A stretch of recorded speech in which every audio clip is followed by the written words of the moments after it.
అది కూడా కేసీఆర్ ఇచ్చిన డబ్బులు కేసీఆర్ని అడగాల, ఈయన డబ్బులు ఈయన అడగాల. ఈయన కూడా 3,000 కోట్ల రూపాయలు తర్వాత ఇస్తాడు. ఈ 2 ఏళ్లలో డబ్బులు మళ్ళీ ఎప్పుడు ఇవ్వాలో అప్పుడు ఇస్తాడా? ఏంటిది అసలు? డబ్బులు అప్పు తీసుకున్నాడు బెదిరిస్తుంటాడు. ఏది కొంతమంది దొంగ కేసులు పెడుతుంటారు. అట్లా ఒక ముఖ్యమంత్రి మాట్లాడచ్చా?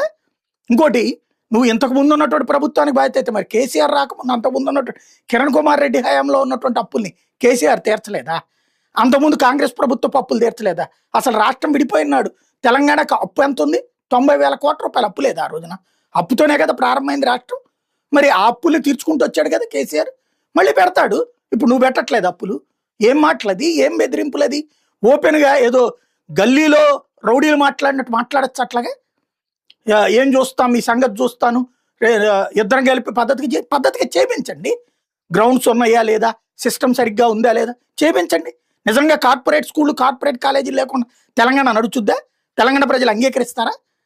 అలాగే అంగీకరించేది గవర్నమెంట్ స్కూల్స్ని డెవలప్ చేయండి. మీరు చేసే వాళ్ళందరూ పక్క పంపించేయండి, లేదా అవన్నీ జాతీయం చేసేయండి. కానీ బాధ్యతగా వాళ్ళ జీతాల గురించి వాళ్ళు అడుగుతుంటే వాళ్ళు ఎట్ట పోషిస్తారు? వాళ్ళు ఏమన్నా నోట్లు ముద్దరేసుకుంటారా, ప్రింట్లు చేసుకుంటారా విద్యా సంస్థల వాళ్ళు? లేకపోతే పక్క దేశం నుంచి దోచుకొచ్చి తీసుకొచ్చి పంచుతారా? వాళ్ళ లెక్చరర్లకి జీతాలు